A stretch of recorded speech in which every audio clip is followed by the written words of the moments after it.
Welcome back to the world of music, Noel Gallagher. Oh, And you are on top of the world with this record. Well, I like to think so. It's amazing. But, of course, you can't take full credit for it. Come on. David Holmes pushed you on this. Oh, yeah, no, for sure. I'd say, out of all the influences that are on the record, his is the biggest, But have a look in the brackets, boys and girls. I did write all the songs. But he was absolutely directing it from day one, yeah. Because it must be frustrating and invigorating to turn up at a studio with all these demos and the producer you've chosen to work with goes, nah, we don't need to be doing any of that. Let's just start from scratch. Well, yeah, it's not something that if I'd have come up with the idea, it would never have worked. But because it was just thrown at me, and every day in the studio was different. I'd go home some nights, and my missus would say, "What have you done today?" And I'd be like, "I have no idea. I don't know what." And we could have recorded 2 songs, or we could have just been noodling all day.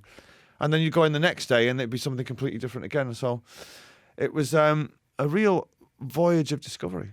How did you and him decide to work together? It was by chance. Yeah, I on my first solo tour, I was doing a festival, and me and Primal Scream were on the same bill, and he was working with Primal Scream at the time.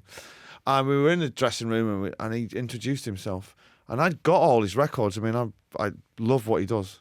And we were chatting. I was going, "Oh, no way, man. I love this record and this tune and blah, blah, blah and all that." And then when it came to making Chasing Yesterday, I'd done what I thought were the demos.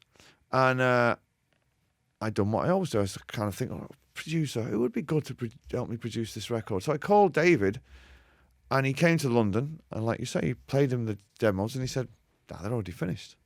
And he said, "You should go and finish that record, but if you want to work with me, we'll make another one." And I said, "Well, do you want to hear the song? I've got loads of songs." And he said, No. Just come to my studio in Belfast. Just bring one guitar and a bag of effects pedals, and we'll just take it from there."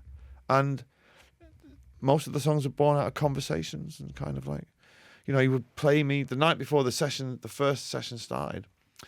We sat in his studio, and he's an incredible DJ. And he's got this incredible record collection. Huge. And we just played records, and he was saying, "Do you like this?" And it'd be like avant-garde electronic jazz from the 50s. And I like, "Oh yeah, that's cool, man." And he'd say, "Right, okay, so we should do something like that." And he would, he stacked up all this music, and then we just went at it. And it was, it's my favourite ever time in the studio, I think, because you didn't know what you were going to get at the end of it.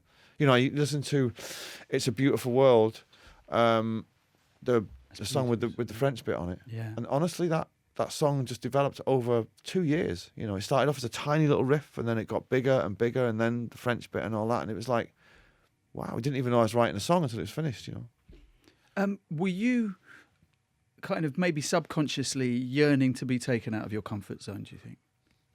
Well, I don't like that term for starters, because it's one of those modern synergy and blue sky thinking and those kind of terms that I could, if it was a thing, I would strangle it, the comfort zone thing. But I suppose when I met Dave, I love the sound that he gets on his records is contemporary, but it's with a nod to the past kind of thing. And I didn't know how he worked. I had no idea. I had no idea what it was going to be. If I'd have known that it was going to be no songs, make it up on the day. What have you got? Come on, blow me away. I'd have been like, not sure about that. But because it was just happening, it's like you kind of go with it. And I got to say, it took the best part of 4 years to make this record. And I'd say for the first 2 years, it wasn't really going anywhere, because they were just like snippets of music, and I hadn't written anything. I hadn't turned them into songs, and I was a bit like, I'm not sure whether this is even going to be an album, which is why we didn't announce it until it was virtually finished, that I was working with him. Because I thought, with the amorphous androgynous thing, we'd announced that, and then it didn't come out, and it was a bit of a scene.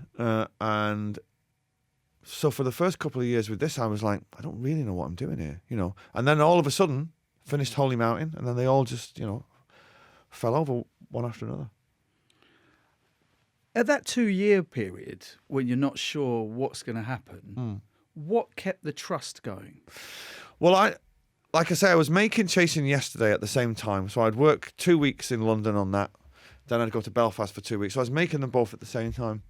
If I hadn't have had the anchor of Chasing Yesterday, thinking, well, this record's going to come out first. I'm going on tour. You know, whatever happens with Who Built the Moon is whatever happens. That anchored me in the real world, and then it kind of just gave me the enthusiasm to do this other thing, you know. And it's the most frustrating thing was after 2 years, people saying, "Can you play us something?" I'm just like, there's nothing there. There's like a load of snippets of music, and but in hindsight, that was the most exciting part because I didn't really know what we were doing. Like going back to the early days when you first started, and of course being successful, there's a lot of pressure to escape whatever environment you're in and the success and the fame that all comes with that. You don't have that pressure anymore. You haven't had for years. So then where does the pressure come from? Or is there no pressure? You're just completely relaxed. You go into the studio. What happens, happens. Well, what I do for a living is this is my hobby, right? I don't have any other interests outside of my family and football and music. And that is it. I don't own a car. I don't particularly... What happened to that Rolls Royce that Alan McGee bought you? I think I've still got that somewhere. It is a proper pain in the arse as well to keep that car. I've never had a driving license, so I'm not like one... I don't do like boyish things, you know what I mean? I don't play golf. I don't have a stamp collection. I don't own any pets. So I want to do this, you know what I mean? I love doing it. And I think it comes across in the music. I make music from a fan's perspective. You know, it's like when I'm in the studio, that's me. I'm happy as a pig in...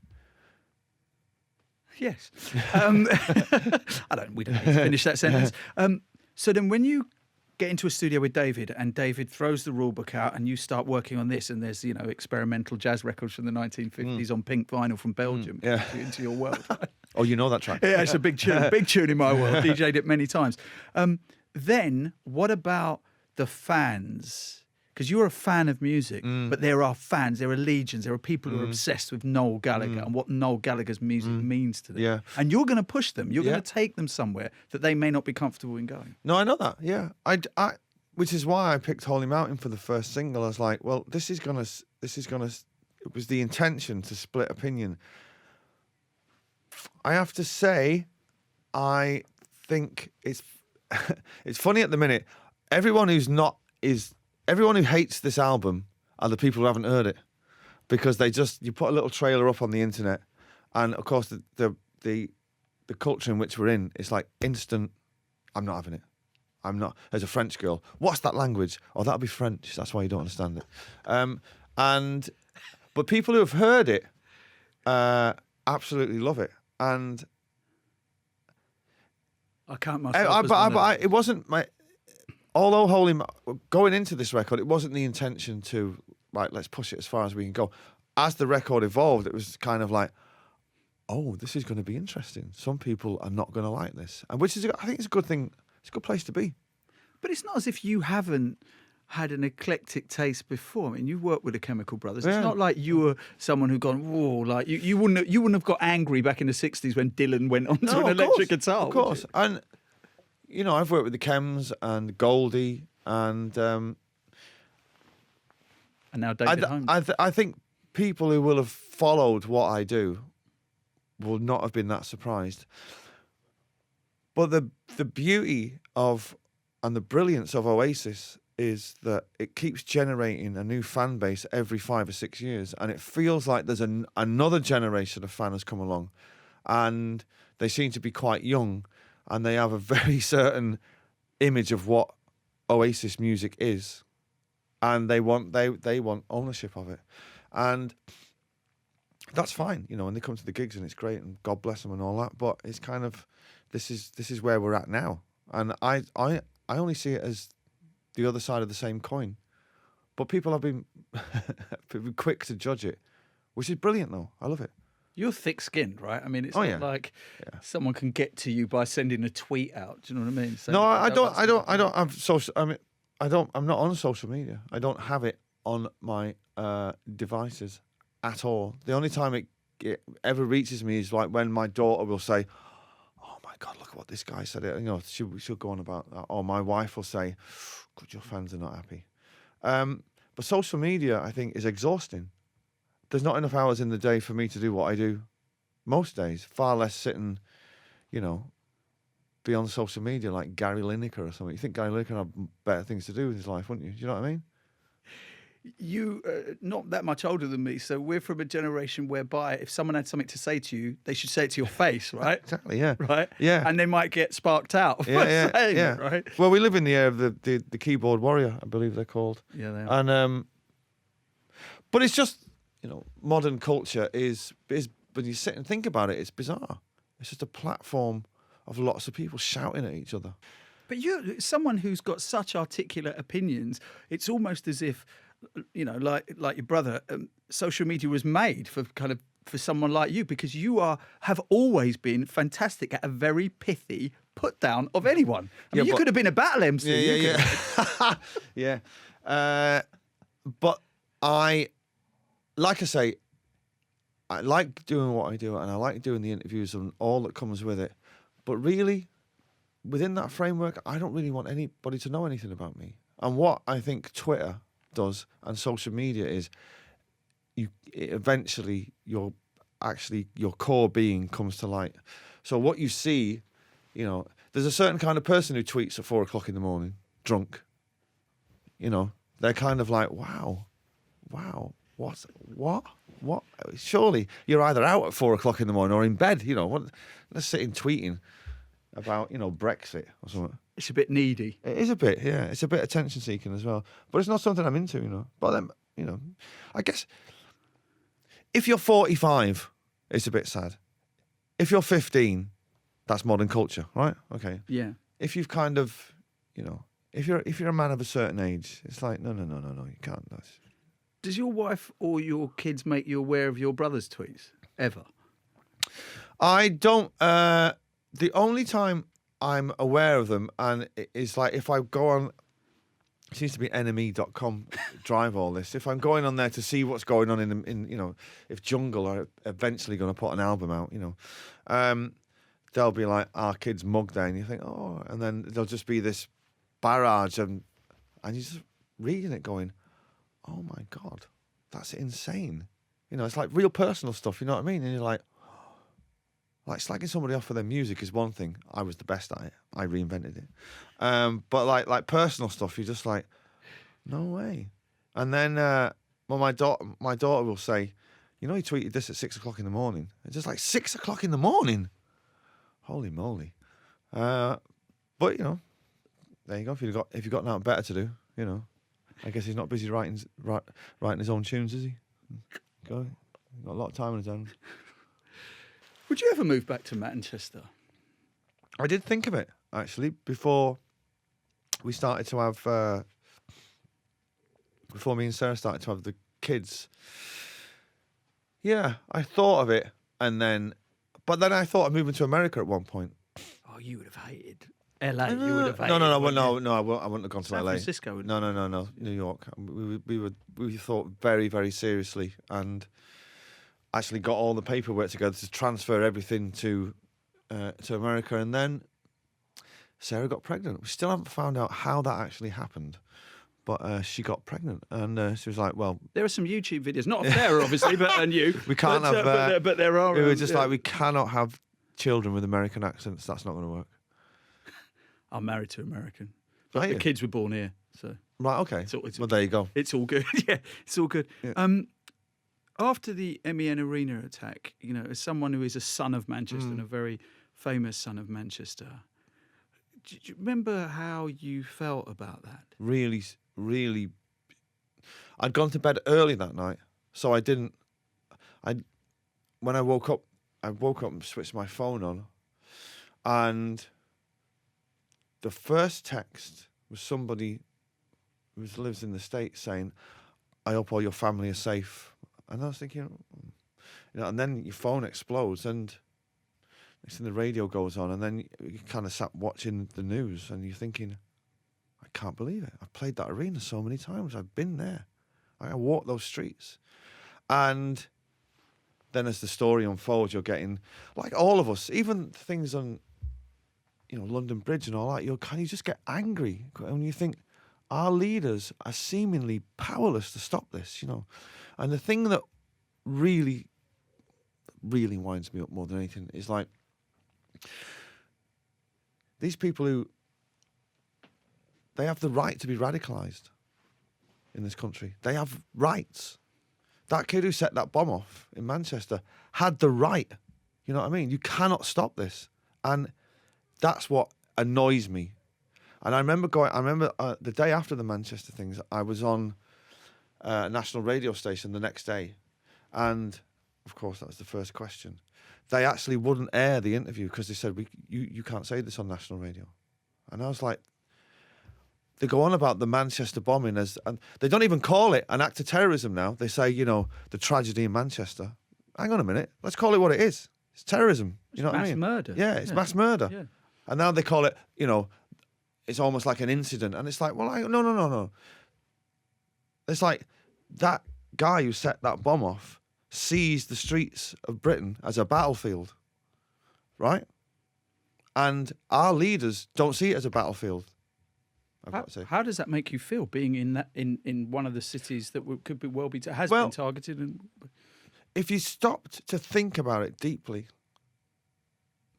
my daughter's on the tube, probably now, going somewhere, and I was with her last night at a party, and if the radio's on in the background and you hear that we have breaking news, you just think, "Was the last night I'm ever going to see her?"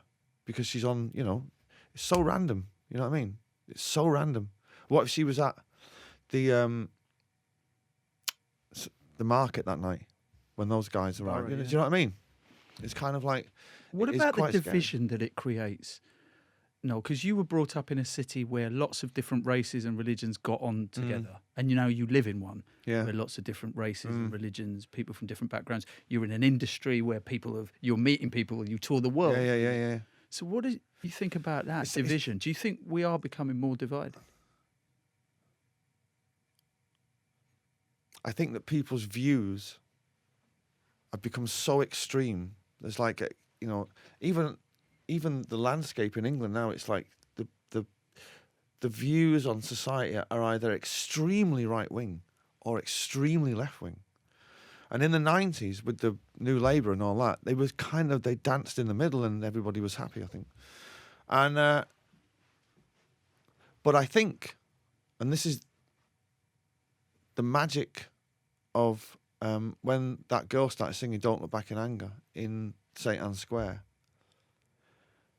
how people rallied round that song in the days after the terrorist attack in Manchester, was so beautiful. It's like the politicians' words meant nothing. The Queen's words mean nothing. You can say all you want. That girl decided to bring everybody together by singing that song. And people rallied round that song, and it was like, wow. It made me feel... I had very, very mixed emotions about it, because I felt so proud that I was connected to it in somehow, and then so sad that it was happening at all. You know what I mean? Because there was also, of course, a huge increase in attacks on the Muslim community in Manchester after that. Yeah, but, it's like we were talking just then about social media. There are a lot of ill-informed people.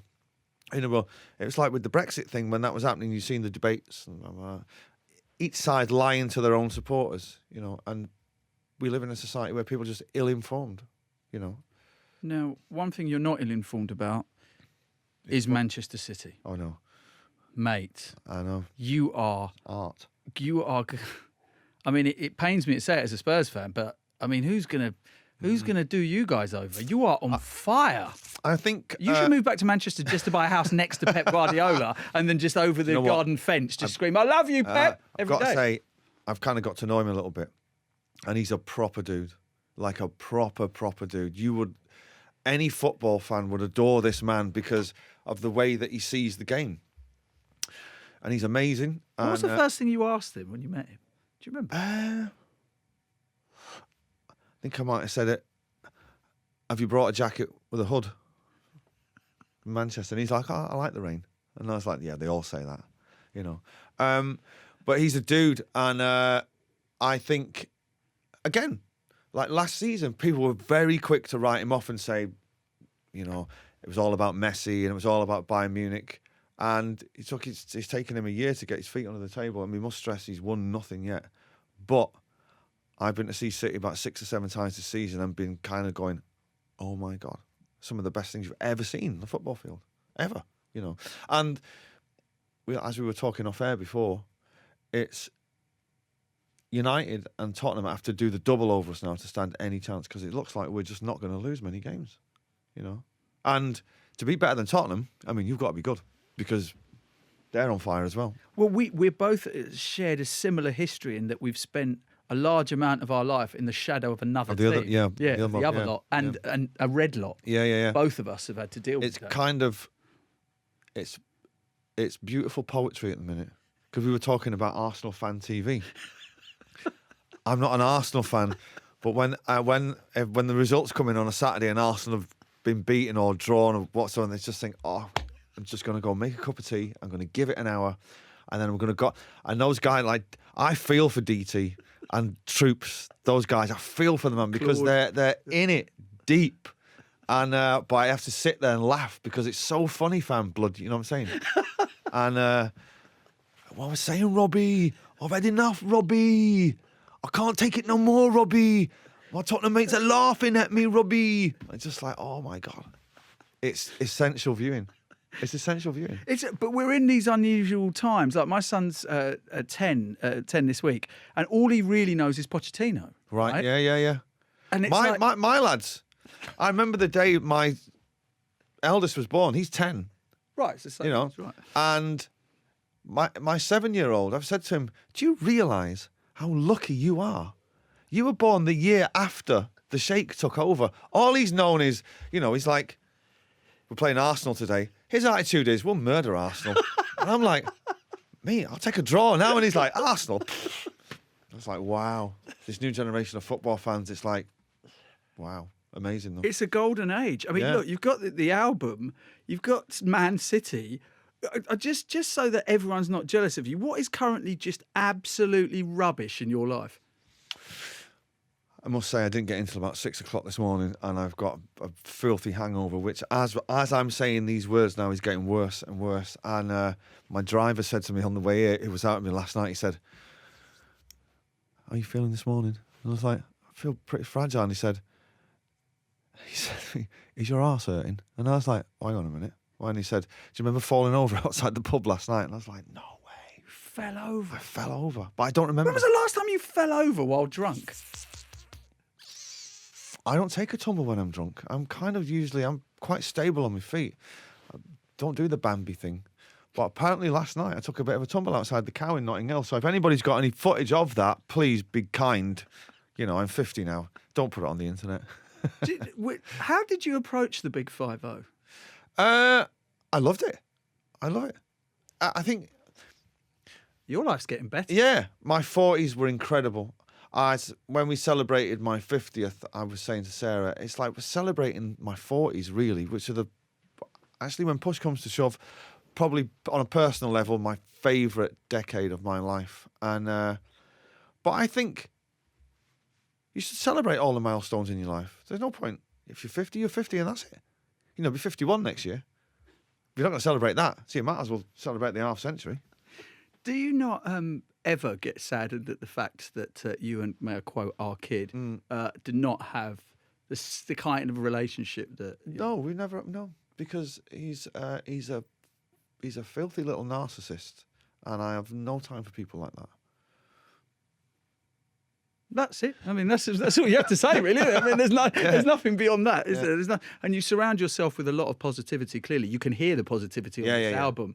Well, you know, the thing about Oasis was it was all about the struggle, and the power trips within the band. And on the night that I left, I made a conscious decision. I was like, why am I in this band that's making me so unhappy? I just go and do something else. And on the night that I quit and was in Paris, I was like, okay, well, anything is better than this. If I start a solo career, which I wasn't planning on doing, and it bombs, it's got to be better than this. At least I'll have a laugh doing it, you know. And Right. Nothing left to lose. no, and doing what I do now is it's so fluid. I've got 3 girls in the band who are coming on tour with me, and they're not backing singers; they're actually in the band. You couldn't do that in Oasis because there'd be you'd have to have a meeting. You know, birds in the band. I don't know, mate. It's not rock and roll, is it? No one's saying it is. Well, you've moved on from all of that. I love The Man Who Built the Moon, by the way, on the album. One of my favourite records of all time is When the Levee Breaks by Led Zeppelin. It's got that thing on it, yeah. And I totally hear that. Yeah. That's my the guy that played drums on the record was my ex-drummer in the band.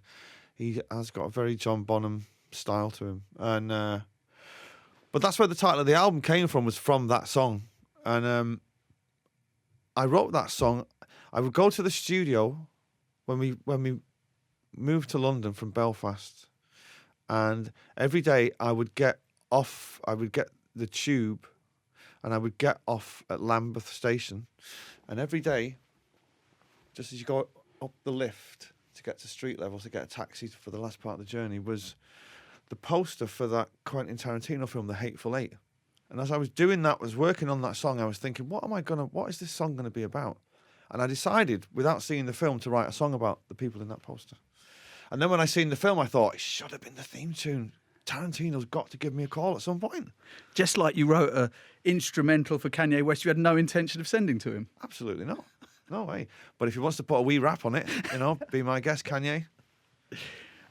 People, I guess, unfairly, because of the whole Glastonbury Jay-Z thing, think that you've got a thing against hip-hop and rap music, which clearly you don't. No, I love it. Fade, of course. Oh, God, it blew me away. Absolutely blew you away by Kanye. And you're massively disappointed that Stormzy is a Manchester United fan. Oh, God. It was with kind of, because those grime kids, right? That's where we come from. It's the same kind of thing. Of course it is. They have got the same spirit as Oasis, which was a punk rock attitude. And then, of course, now Wiley, right, is a City fan. Okay, yeah, so he's a Spurs fan, but he lived in Manchester. He lived in Manchester for a bit. Is he really? Is he Tottenham? He's a massive Spurs fan. And but he lost a bet and he had to wear an Arsenal tracksuit. No way. Yes. So he's a dude. When I found out Stormzy was a Red, I was like, oh God. I mean, what? I mean, that's going to be a thing now, you know what I mean? I've never met him, or maybe I have met him. I've never met him, but the first thing I'll say to him is, why? Why are you a filthy Red? You subhuman scum, why? Is that the way you address most Manchester United fans? Pretty much. There's a lot of them. Pretty much. Touring Southeast Asia, like Korea, China, would be an absolute nightmare. Yeah. It's full of Manchester United. Honestly, I've walked out on stage in, Taiwan, and 3 guys on the front row wearing United kits, and before he starts a song, he just go, "Excuse me, sir, really? Really? Really?" You want to kind of, give them the greatest sense of humour. But it's like, is this a joke? Do you think that's funny? Where do you think you are in the music kind of industry, in the firmament of all the different music? We've talked about grime. Where do you think you are? Do you ever think about relevancy? Wow. Now, if I hadn't got in at 6 o'clock this morning, I could probably give you a very articulate answer for that. But I'm going to say sometimes, but not. You can't let that dictate what you do. Ever since I started writing songs, I've just aggressively will not overthink anything. Do you know what I mean? It's like, let it happen. Songs fall out of the sky. This is the one album which was, the songs didn't fall out of the sky. They were made up in the studio. But my entire thing has been to just sit with the TV, with the sound down, playing the guitar, neither playing the guitar nor watching the TV, just in a trance, and then things happen. Relevancy, I don't know. A 50-year-old guy from a band from the 90s, can they at all be relevant? But somebody likes it somewhere.